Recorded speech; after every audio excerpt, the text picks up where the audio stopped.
Same species, same basic needs. Fed, walked, sheltered, loved. And yet, one of those dogs is thriving in a way that goes so far beyond well cared for that they barely seem like the same animal. You've seen this, maybe at a dog park, maybe at a friend's house, maybe in a video that made you quietly wonder, what does that dog have that mine doesn't? Here's what most people assume the answer is: better genetics, more expensive training, a bigger yard, more time. Here's what the answer actually is: 5 things. 5 specific, science-backed, almost embarrassingly simple things that the owners of genuinely thriving dogs do, and that most dog owners have never been told about.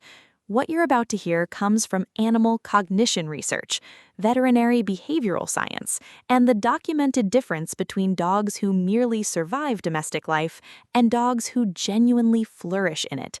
5 secrets. All of them actionable, all of them starting today.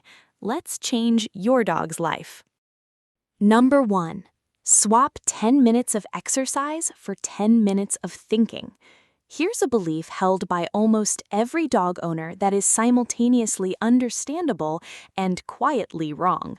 A tired dog is a good dog, therefore more exercise equals better behavior. Not quite. Physical exercise burns energy.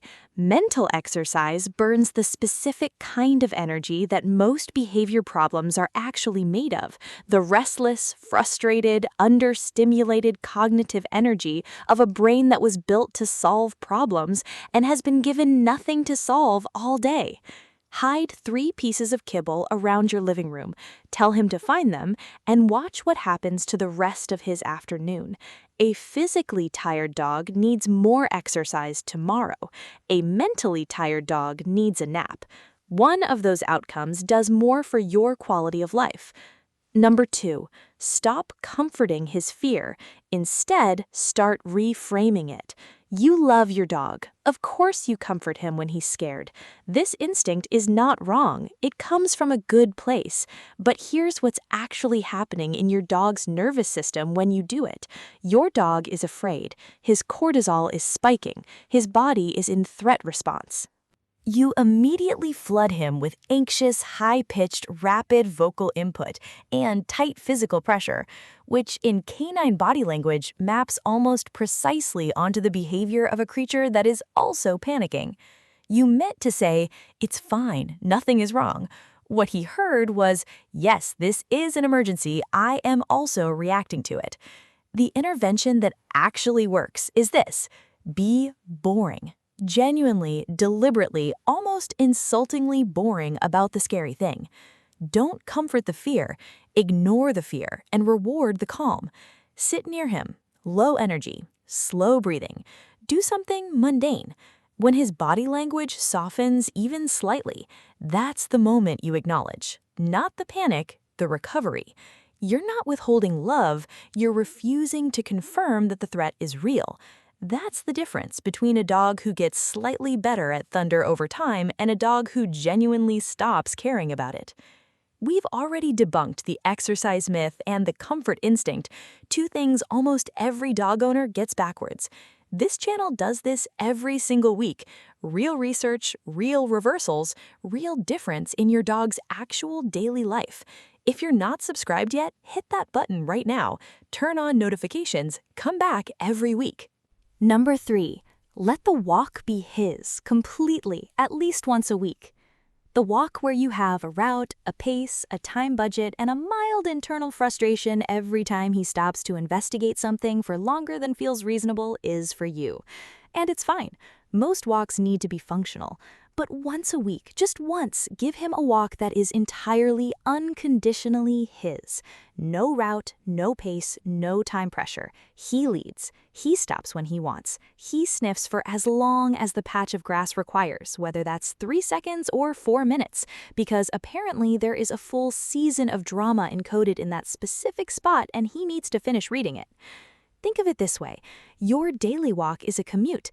The decompression walk is a holiday. He needs both. He only gets one. Give him the other one, once a week. Watch who he is for the rest of that day. Number 4, talk to him like he understands, because part of him does. This one makes people feel slightly self-conscious, which is why most people only do it when nobody's watching. Stop waiting for privacy. Do it all the time. Here's why. Your dog cannot parse your sentences. He doesn't know what Tuesday means, or why your meeting ran long, or what a mortgage refinance is. Though he is willing to sit with you through the full explanation, and honestly, that's more than most people offer. But he does process with remarkable neurological sophistication your emotional tone, your vocal rhythm, your stress levels embedded in the pace and pitch of your speech, and, critically, the fact that you are directing your full attention at him. When you talk to your dog about your day, calmly, warmly, like he's the most reliable listener in your life, which he objectively is, you are activating his reward circuitry, deepening his attunement to you, and providing the kind of social engagement that his highly evolved social brain was designed for. He doesn't understand the words, he understands you. That has always been enough. Let him hear more of you. Number 5. Give him 1 moment of pure, undivided, phone-down presence every day. This is the simplest secret on the list. It is also the one that most dog owners are failing at without realizing it. You are physically present with your dog for large portions of your day. You are actually present, phone down, attention undivided, not simultaneously processing notifications or background television or the mental load of whatever's next on the list for almost none of it. Your dog knows the difference. This is not sentimental. This is documented. Dogs show measurably stronger oxytocin responses, more affiliative behavior, and more relaxed physiological states during brief periods of high-quality, undivided owner attention than during extended periods of low-quality, divided attention. He would rather have 2 minutes of you, actually you, all of you, the version where your eyes are on him and your hands are moving without distraction and your mind is in the room, than 2 hours of your physical presence while you're mentally somewhere else. You already know this feeling from the human side of it. The difference between someone who's technically in the conversation and someone who's actually in it.